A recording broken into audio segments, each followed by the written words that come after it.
त्वचा स्पर्श को पकड़ती है। किसको पकड़ती है? अरे दिव्यांग हो जाते हैं, विकलांग, जो आंख से ज्योतिहीन हो जाते हैं, तो बेचारे स्पर्श के माध्यम से समझ जाते हैं कि 5 का नोट है कि 10 का नोट है कि सिक्का 1 का है कि 5 का है कि 10 का है, स्पर्श से। ये ज्ञान किसने कराया? बोले हमारी जो त्वक इंद्रिय है उसने कराया। किसने कराया? ध्यान से सुनना, सिर्फ आंखों देखा ही प्रत्यक्ष प्रमाण की गणना में नहीं आता है। कभी न्याय शास्त्र पढ़ना या न्याय दर्शन, तब समझ में आएगा।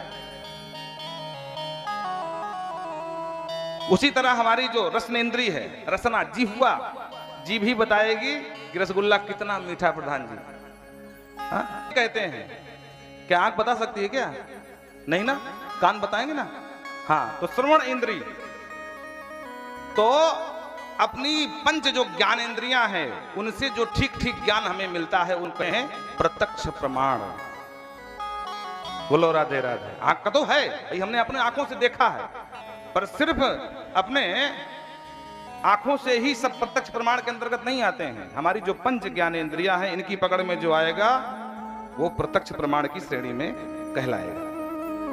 तो पहला प्रमाण गौतम जी ने दिया। ज्यादा शास्त्र की बात, दर्शन की नहीं करेंगे, लेकिन मुख्य बात आपको बताएंगे। तो पहला प्रमाण है प्रत्यक्ष प्रमाण, दूसरा प्रमाण है अनुमान प्रमाण। अनुमान प्रमाण क्या? बोले जिस चीज को बार बार हमने देखा, अनुभव किया,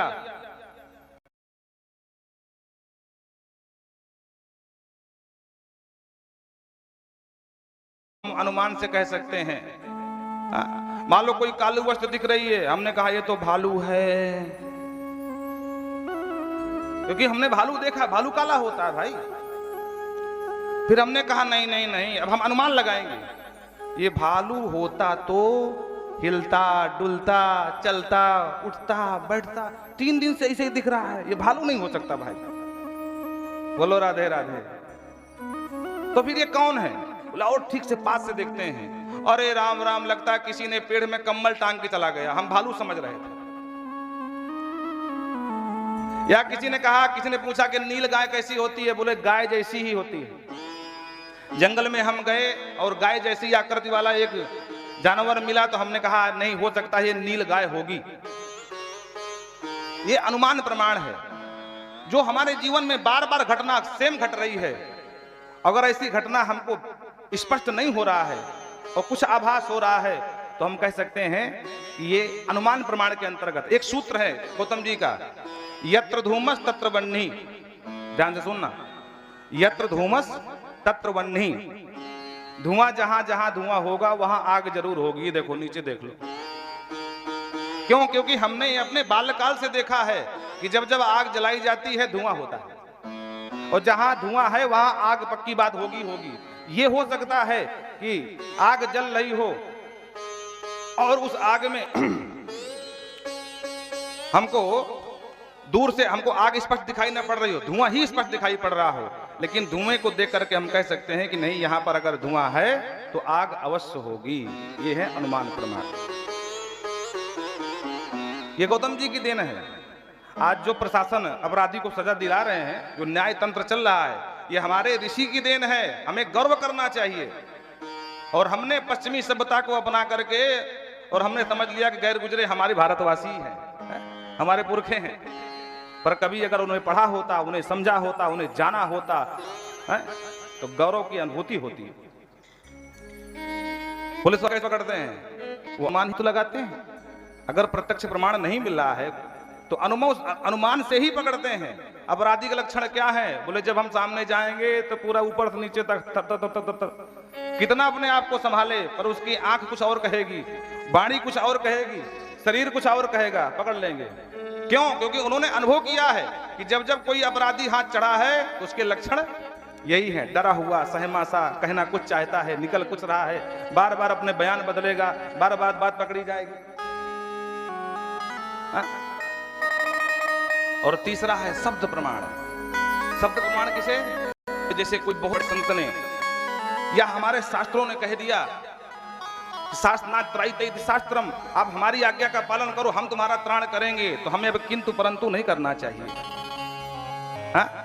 क्यों? क्योंकि शब्द ब्रह्म है और साक्षात शब्द प्रमाण दे रहा है, ब्रह्म प्रमाण दे रहा है। तस्मात् शास्त्रम प्रमाणन्ते कार्य कार्य व्यवस्थितो, क्या करना चाहिए क्या नहीं करना चाहिए इसकी आज्ञा शास्त्र देते हैं। अगर शास्त्रों ने कह दिया है सत्यम वद, तो हमें सत्य ही बोलना चाहिए। बोलो राधे राधे। उसमें किंतु परंतु की आवश्यकता नहीं होती है। अगर हमारे पिता ने कह दिया बेटा यहां पर खड्डा है, हमें खड्डा दिखाई दे ना दिखाई दे, पर पिता की बात को माता पिता और गुरु की वाणी बिना विचार कर ही शुभ शब्द प्रमाण। इसी प्रकार चौथा प्रमाण तो बहुत सारे हैं, इनके 16 उपमंद हैं। तो मैं आपसे निवेदन कर रहा था कि सारे ऋषि भृगु वशिष्ठ चौन गौतम, ये सारे ऋषि आए, परशुराम जी महाराज, विश्वामित्र जी इत्यादि सभी, भृगु जी जो नहीं आना चाहते उनको लेकर के आए और भगवान की कथा प्रारंभ हो गई। कथा प्रारंभ हुई और सनकादिक महिमा का गान करने लगे। सदा सेव्या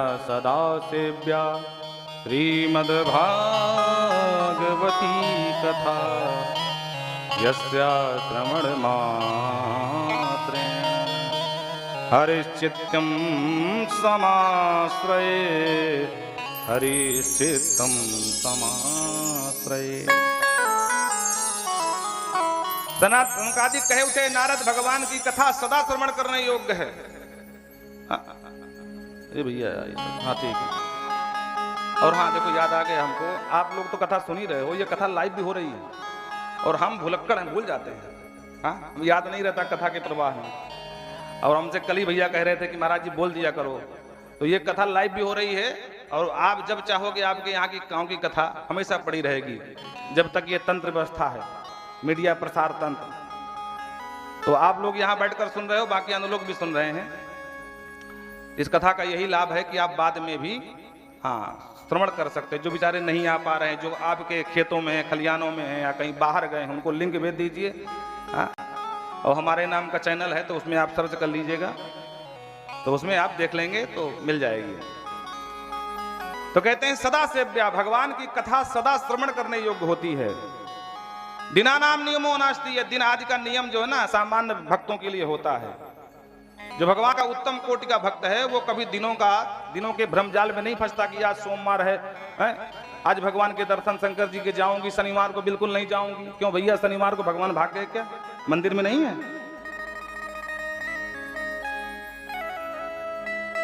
शनिवार को क्यों नहीं जाओगे? तो जो छोटी सोच वाले व्यक्ति है ना वो दिनों के भ्रमजाल में फंस जाते हैं। भगवान सभी दिन है, ईसा दिन की छोड़ो सभी जगह है। ईशावास मिदम सर्वम जगत्याम जगत, भगवान कण कण में अणु अणु में ऐसा कोई स्थान नहीं जहाँ भगवान विराजमान न हो। अब प्रश्न ये खड़ा होता है कि जो महात्मा नहीं आना चाहते थे तो भृगु जी जबरदस्ती को पकड़ के लाए। बोले भैया बात ये है कि आपने देखे होंगे एजेंट, वैसे तो आजकल बहुत सारे एजेंट हर कंपनी में एजेंट पाए जाते हैं, हर कार्य क्षेत्र में, लेकिन पुराने एजेंट हैं बीमा कंपनी वाले। क्या भैया बता रहे हैं, एक हमारे पास भाई साहब आए, बोले महाराज जब तक आपका जीवन है, जीवन के साथ भी जीवन के बाद भी, जब तक जीवन तब तक तो अच्छा है ही है, अब कदाचित कहीं ऐसा हो जाए। हमने कहा खुल के बोलो क्या कहना चाहते हो? बोले महाराज लोग बुरा। हमने कहा क्यों बुरा मान जाएगा, हम कोई अमरनाथ भाई आए क्या? अरे मरना सबको है, ये कहना चाहते हो ना कि मर जाओ महाराज? बोले नहीं ऐसी बात नहीं, लेकिन बताया जाता है कि ऐसा कुछ हो जाए तो महाराज और लाभ है, किस्त नहीं भरनी पड़ेगी। हाँ? अब इतने फायदा क्यों गिना रहा है? अपनी बात नहीं बता रहा, क्योंकि उस पॉलिसी में उसका भी तो कुछ कमीशन है, पागल थोड़ी ना है। हाँ? और भले वो हमें पता ना हो लेकिन कंपनी तो उसको दे ही रही है, इसलिए वो बेचारा परेशान है। आपको हाँ घुमा फिरा करके बस एक पॉलिसी महाराज करा लो, एक पॉलिसी करा लो। उसी तरह जो संत महात्मा होते हैं ना, ये भी समझ लो भगवान के एजेंट हैं। बोलो राधे राधे। हाँ? जैसे वो बीमा कैसे ये बीमा कर देते हैं, तिलक दे दिए, कंठी दे दिए, बोले जाओ तुम भी हरि के हो गए। हाँ? जिस तरह उनका कमीशन बना है उसी तरह इनका भी कमीशन है। जितनों को वैष्णव बनाएंगे, जितने शिष्य बनेंगे, जितनी पूजा पाठ करेंगे, तो गुरु का भी परसेंट जुड़ा है भाई। अच्छा आप बताओ, सामाजिक दृष्टिकोण से मान लो कोई आतंकवादी है, कहीं पर कोई ब्लास्ट किया भी किया, तो जिसके यहाँ ठहरा होगा वो भी अपराध की श्रेणी में आता है कि नहीं आता है? भले उसने आतंक नहीं फैलाया, पर आतंकवादी को आश्रय दिया तो अपराध श्रेणी में आया कि नहीं आया? उसको तो भले मृत्यु दंड हो जाए पर उसको भी सजा होगी। तो जब अशुभ कर्म करने से या अशुभ कर्म करने वाले का साथ देने से या उसको आश्रय देने वाले से लोग अपराध की श्रेणी में आते हैं, तो जरा विचार करो, जो सत्कर्म करते हैं, भगवान से जुड़ते हैं, उससे पुण्य मिलता है, तो क्या उस पुण्य के भागीदार वो नहीं संत नहीं बनेंगे क्या? हा? बनेंगे ना? देखो पंडित जी कह रहे हैं बनेंगे। और हमारे भगवान की तो पुरानी बीमा कंपनी है। हाँ, जैसे ये भी कहते हैं ना, जीवन के साथ भी जीवन के बाद भी, तो भगवान कृष्ण गीता में कहते हैं अनन्या चिंतयन्तो माम ये जनाः परुपासते तेषां नित्याम युक्तानाम योगक्षेमम वहाम्यहम्। जिसको बीमा करवाना हो हमारी बात सुन लो। ये बीमा तो आपको लौकिक सुख प्रदान करेगा पर पारलौकिक नहीं सुख करेगा। और हमारे प्रभु का बीमा, एक बार जो बीमा करवा लिया, देखो ये बिटिया कैसे सुन रही है। अब इसकी ये बात खोपड़ी के ऊपर से जा रही होगी कि महाराज क्या कह रहे हैं।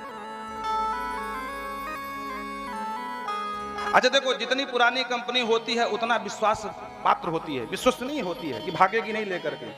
बहुत कंपनियां भाग भी जाती हैं, फिर भी हम आंख मूंद करके उन पर बातों पर आ जाते हैं, विश्वास कर लेते हैं, किस्त में किस्त भरते हैं। वो अलग बात है कि बीच में भाग जाए, लेकिन भगवान की ये कंपनी इतनी पुरानी है। गीता में कहते हैं अनन्या चिंतयन्तो माम ये जनाः परुपासते तेषां नित्याम युक्तानाम योगक्षेमम वहाम्यहम्। योग माने व्यवस्था और क्षेम माने कल्याण। भगवान कहते हैं तेरे पास कुछ भी नहीं, चिंता मत कर, मेरी शरण में आ जा, तेरे से खाने से पीने से पूरा ऐश्वर्य तुझे दूंगा, और दूंगा ही नहीं, तेरे ऐश्वर्य की रक्षा भी करूंगा। अच्छा बताओ, दुनिया की कोई भी कंपनी हो, आपको बीमा करा देगी, आप किस्त भरोगे, आपको आपका जो बनेगा 20 साल 25 साल जितने साल की आप करवाओगे,